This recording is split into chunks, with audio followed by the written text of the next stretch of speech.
Mark and Devon Slee run a large, high-tech dairying business near Geraldine.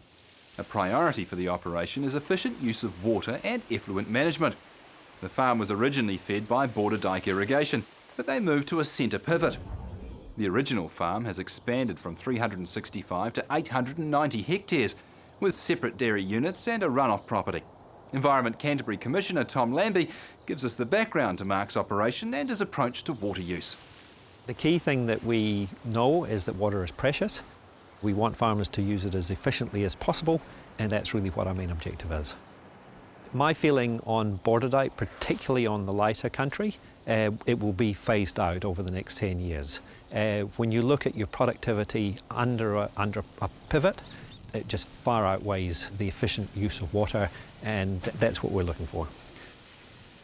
Mark would be in the top 5% of farmers when it comes to water use efficiency, but more than that, Mark's been a real leader in changing from border dike to spray irrigation. And on this country, on light ground, you're using a lot less water and you're growing a lot more grass.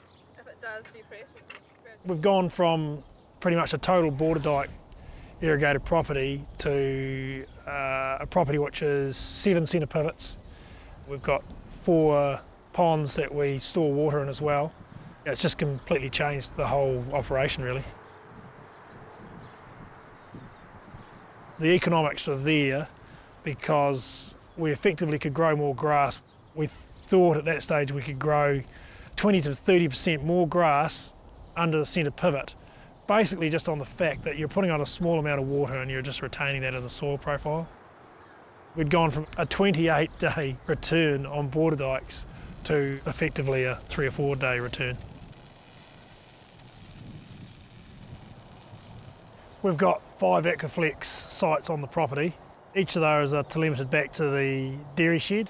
It's got the solar panel and it's got a little aerial there that sends a signal back to the dairy shed, and we can pick that information up off the dairy shed computer and we just monitor that through the irrigation season. It's just another guide really, basically showing us where the soil moisture is at any one time. It's taking recordings every 3 hours. We really just use that to monitor when we start and stop irrigating. Haven't seen any here The majority of our irrigation water comes from the Mayfield Hines irrigation scheme, which is part of the Rangitata diversion race. We're run of the river, so we have a small amount of storage on farm, but effectively when you're relying on a river, you're at the whim of the flow of the river. So we will go on restriction. The river has minimum flows and flow requirements, so at certain times of the year we will go on irrigation restrictions. We're not getting the leaching through the profile that we were previously with border dike because you're putting on a greater volume of water at once. We've got less inputs of fertiliser, especially nitrogen and sulphur, which easily leach through the profile, and then we're getting a benefit of you're using less water, so that's a benefit as well. One of the issues that we're looking at in the new land and water plan is nutrient loading. That will have some limits on what will be able to be done on land use because that does affect water quality, and that will open up a new era in how we sustainably farm Canterbury land into the future.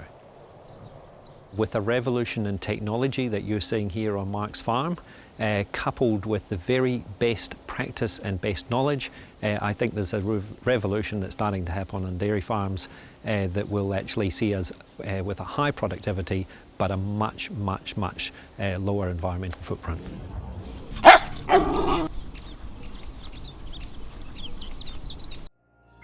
This program was made with funding from New Zealand On Air.